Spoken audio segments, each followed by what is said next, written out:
कुछ नहीं भाता है मुझे हर तरफ तू नजर প্রোগ্রাম এই যে আজকে লাঞ্চের খাবার আমি हर तरफ तू नजर आता है मुझे করেছি মুগ ডাল মুলো ভাজা আর এই যে খাসির মাংস।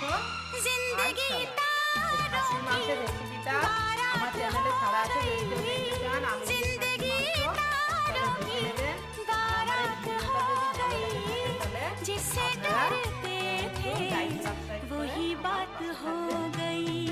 আর এই যে খাসির মাংস করলে আমাদের বাড়িতে আমি একটু রসুন দেই, এই যে গোটা রসুন। কে কে খাসির মাংস খেতে ভালোবাসে কমেন্টে জানাবেন। খাসির রসুন কিন্তু ব্যবহার করতে খুবই একটা ভালো